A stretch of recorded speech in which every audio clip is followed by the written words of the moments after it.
Tabletop Spotlight, brought to you by Dragon's Lair Comics and Fantasy.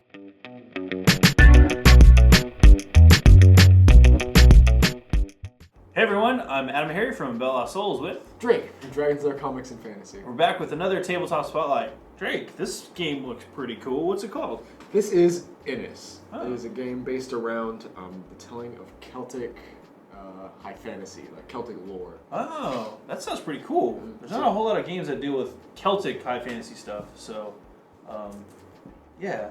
Look at the back of the box. It looks really pretty too. Yeah, it draws a lot, especially art-wise, draws a lot from that kind of genre, from that aesthetic. Okay. It basically focuses around you are kind of these players, the characters in this, in the legend that was never told. Okay. Vying to be basically elected leader. Okay, so we're looking for a game, or this is the type of game where you're trying to become the king or the whatever, the elected official or of the land. In very like classic origin story, Arthurian esque kind of Celtic kind of. All right. This sounds pretty cool. Let's take a look inside Innis. Here we are with Innis. This is Innis. Innis. You want to show the back off real quick? It's kind of got a sheen to it. Yeah, the characters are stylized. This is kind of a glimpse of what you're gonna get as Modi, obviously. Yep.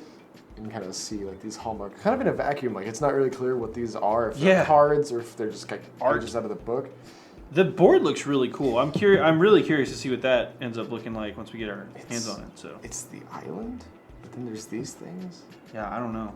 Let's get in there and let's find out. Like we don't have to speculate. Let's do this. This is a really pretty game. Heck yeah. Ooh. Greeted. Rule punch out. Hang on. That's pretty thin. Yeah. That's not a bad thing. That full color. Fairly easy. We got how many pages here? There's 11 pages. Wow. And there's not a little reference in the back, so simple rule sets aren't a bad thing. These are mines, actually. So we got iron mine, salt mine. Here's the crown, which I assume is the goal of the game. Got a harp for music. More harps.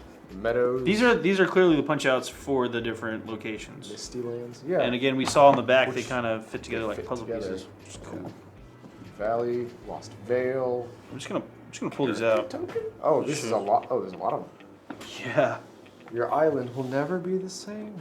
That's some good replay value. Like the special rules. Mounts have a special rule. That's cool. Yeah. All right. The gates of Tirnanog. Ooh. This territory. You just play with one sanctuary. Oh. Swamplands can't have territory. Whoa. Stonehenge. Stone circle henge with another crown. So maybe there's something to do with the crown. And they have a back.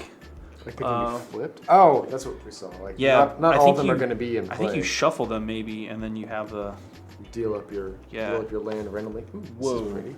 Oh wow! Oh, sneaky! That's cool. That's a nice modular touch. box. You can do what you want with it. I like it. Ooh, some hero minis. All right. Let's open those. Looks like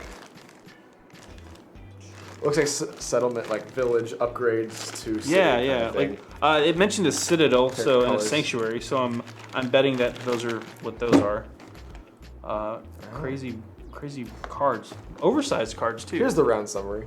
Okay, so each player gets one. Yeah, I'm guessing. And then of course that's everything in the box. That's it. But the box, oh my god, cool looking. Yeah. All right, let me move this to the side. Anywho. What do you want to open up here? Let me just open these up first. Yeah. These color-coded miniatures look pretty much the same. Yeah. Look pretty good. They're just kind of small. Grab over here. You can heroes and the like risk scale little dudes. You can kind of tell pretty nice detail on them. Obviously, there's like a soldier with a shield and a spear. There's some subtle differences. And there's like a settler with like a staff. Maybe a mage, I don't know. Got an axe. Don't know. Got a hermit. But you can see here's like a fort. You can see it's kind of a walled little village, I think. Yeah. I think when you found a settlement, I assume that's what happens. And then eventually becomes a citadel or like a stoneworked place. These are really cool looking. Yeah. I'm gonna get on these because it seems like most of the meat out of here is on these cards. Right, and again, you get 4 different colors, one for each. I'm guessing player. Each player, yeah. It is 2 to 4, so yeah, which is interesting. So if board games have taught me anything, that color coordination is the best and only way to differentiate player pieces. Right? They're all the same, but the only thing that's different is the colors, of course. So bright things there. Oh, there it is. I'm making this hard on myself. All right, Drake's getting the cards out here real quick. Easy way to... Yeah. Whoa! I didn't notice this giant. Look at that giant one. Well, that one is big. Different. Yeah, compared That's to the Citadel. one of these little guy. And I say little, but really they're huge. They're really good details. So yeah, here are the reference cards. Okay. Scoot those over. So here's what front and back on the cards look like. So you've got your reference card here. It's got the round summary on it, and then you've got your different card types here. Season cards, Triskel cards, effects and stuff like that on this card, and then the round summary here. So, yeah, all right. And there are going to be, as you can see here, 3 different decks. So one's the action cards, the epic tale cards, and the advantage cards. Yep, which the advantage cards are all backed based on one of the territories, looks like. Very cool.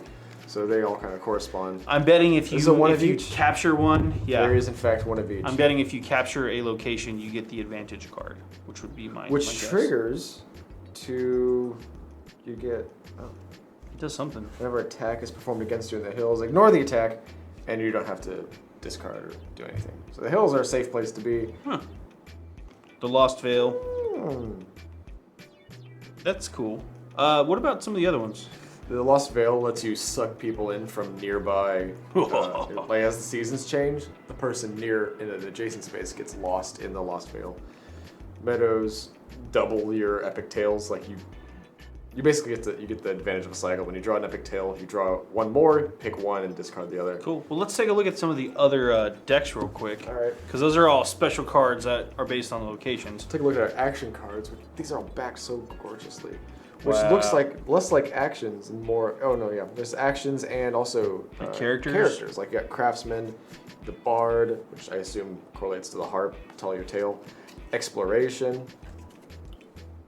guys, migration. So they are actions, new clans. They're actions, events, characters, all of that. Yeah. Kind of wrapped together, and they're all so freaking gorgeous.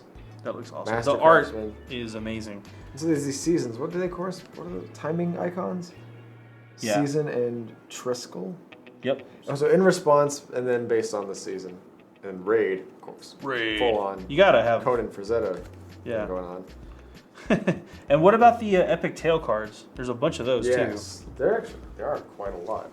These more than likely are fairly sturdy. So the Balor's Eye, just kill somebody. Battle Frenzy. But look at that Cockpot art. Sword. It's so dynamic and very, very classic, and I love it. Children of Dana, sky, long ships soaring through the air. Dogda's Cauldron, Dogda's Harp, which I... Wow. Oh, I'm kind of speechless at this point. Like, It's said based in Celtic mythology. Look at It that. is full on, like... I don't even know. That's like David Bowie with a fire wig. Full on source material, like drawing Yeah, all of Maze this. Wealth. Wow. Manonan's horses, Noada Silverhand, This is amazing because Ogus, Ogma, Bridas. look, if you know your Celtic mythology at all, Ukalean. this is going to be a game that you're going to freak out about. If you don't, you're going to want to look all this stuff up. It's a rare thing to get to fanboy over. Yeah. This is not something that you see this level of depth Yeah. brought into. Like people think, oh, Celtic, you mean like Thor and stuff and Odin? Oregon. No. What? Yeah, it's not the same. Oh, Those are Thunderfall. different. Wow.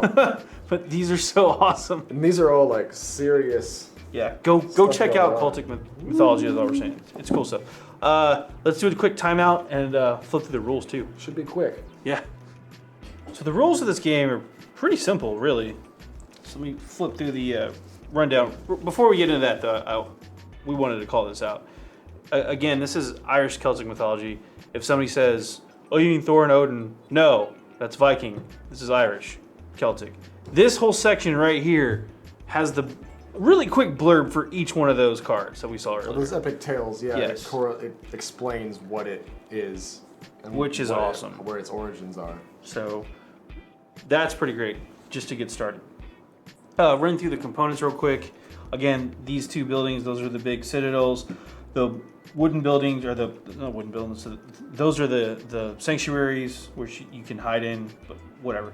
There's the different clans, so there's different colored sculpts. The sculpts don't really affect gameplay, so they're just different. They just represent visual for the clan. Which I appreciate. I like it being interesting. Yeah. There's the different tokens and markers. The Bren, who's kind of the leader, the temporary leader. First player. Flock of Crows, which we'll get to in a second. The Pretender, the Deed, and the Festival, which takes place action cards and stuff like that. So basically how the game works is you draft a deck of action cards. You get an advantage cards if you're on a specific location with that advantage or whatever. You get that too. You can get epic tail cards. Those are drawn when certain game effects occur. So you're allowed to hang on to those from round to round until they're played. Quick setup, which we're not going to get into right now. Let me skip ahead to the how to win real fast so that we can kind of. Okay. Winning the game is pretty straightforward. You have to meet the victory conditions, right? And for each victory condition you get one pretender icon, which is the crown. During the assembly step, which is the first part of the round, phase one, thank you, you check to see if anybody has won after you assign a Bren. So that's very important because if there's a tie, say that I'm playing Drake and there's a third player, right? And Drake and I both have 2 pretender victory conditions, we both tied. And therefore we could both win the game on this step. Well, if one of us is the Bren and we're tied, that player wins the game. And if neither of us is the Bren, we return all of our pretender tokens to the pool and play another round. So it's pretty straightforward. It's a little tricky though to do some of these. You have to be chieftain over six or more opposing clans, or you have to be present in territories with 6 or more total sanctuaries, or present in 6 or more territories. It doesn't matter if you're like, I'm in 8 territories and you're in 6. You've met the requirement. You get 1 pretender token. So pretty straightforward, right? This seems like a game is really kind of. There's some worker placement, expansive growth. Like yeah. In the beginning, it seems like it's slow, but it seems like it catalyzes and gets intense real quick. Yeah. Towards the end of the game. Yeah, I think that's exactly what happens. I think you start off, and you're each in your own little territories or whatever, and you're trying to expand out and move around, and then suddenly like clashes happen, fights break out. Yeah, this giant just turns all of a sudden. I see like the first 3-4 turns maybe nobody gets any. And then all of a sudden, turn 5 and 6, people are grabbing like 2 or 3, like grabbing 2 each when that 6th territory is introduced. Exactly. So real quick, here's the phases we talked about. There's only a couple phases to the game, but there's the assembly phase, and again, it walks you through real straightforward. You actually check the flock of crows and flip that, and that actually determines the order of play. Yeah. Which is turn order is random, semi-randomized. Yeah. Because you have to assign the Bren first, and then you figure out, are we going clockwise or counterclockwise, and that can change. Which, the Bren is basically whoever is the chieftain of the territory that has that larger city in it, which is placed at the beginning. That's the capital of the world. Yeah. Their world, anyway. There's an action card draft. So you deal those out, you shuffle them, and you deal them out, and then you draft those cards.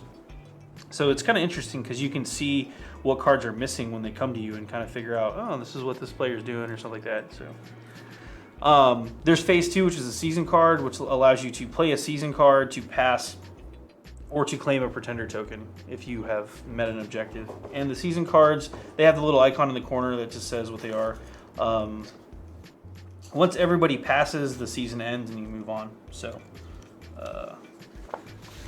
clashes, again, if you end this occurs when 1 or more clans are moved into a territory where their opposing clans are, so that can cause a fight. You're just moving into somebody else's territory. Basically. Threatening. If you do that, there's a couple of things that can happen. The clash is resolved in 2 steps. There's the citadels and resolutions. If you have a citadel, you can hide a clan there, and then but the citadel can only protect 1 clan. Anything else, any other clans that are out are exposed, and they have to fight. And there's really only basically 3 maneuvers. There's the attack, withdraw, or the epic tail maneuver. Attacking is basically forcing your opponent to discard an action card or remove remove an exposed clan. Withdrawal is pretty straightforward. You move a clan from the territory that's being fought over into one that you control. And the epic tail maneuver is the ones with the Triskel symbols on them. Yeah, which are reactions. Basically. Right. If you've played Magic, Right. It's There's things that instance you can do or something like that. on other people's turns, like as in a response to a given trigger effect. Like in a clash, you can play this and the clash is over. Kind of thing. So there's ways to get out of fights, basically. But it's actually kind of merciless because you can only run away if you're the chieftain in a neighboring area. Right. If you're not like in charge, whether or not you have guys there, if you're not a chief, have the most in that territory, you can't withdraw there. So you can very easily get trapped and either have to discard your whole hand or lose a bunch of and losing your action cards are bad because obviously it cuts down on your action. Yeah. You had a plan.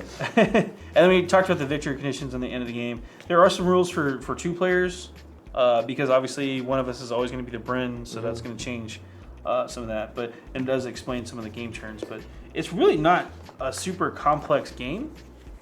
Yeah.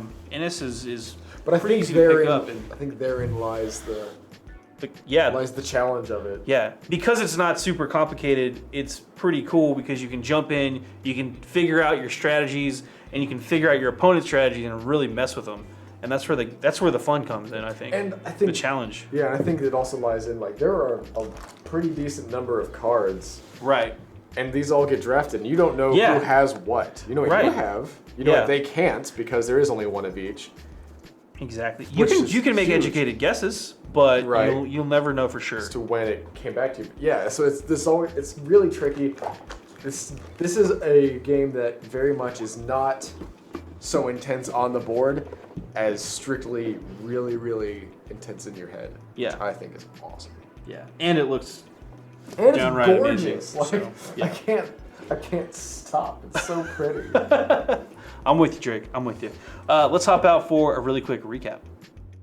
So that was Ines, a new board game from Madagot and Asmodee. I think it's a partnership thing going on there. Yeah. Super cool. Irish Celtic folklore, mythology. So great. Gorgeous visuals. Gorgeous visuals.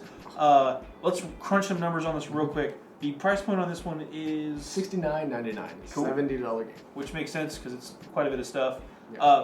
You're looking at ages 14 and up, roughly. What's the playtime going to run? About an hour. About an hour, and again, we mentioned it was 2 to 4 players. Yeah, 2 to 4 players.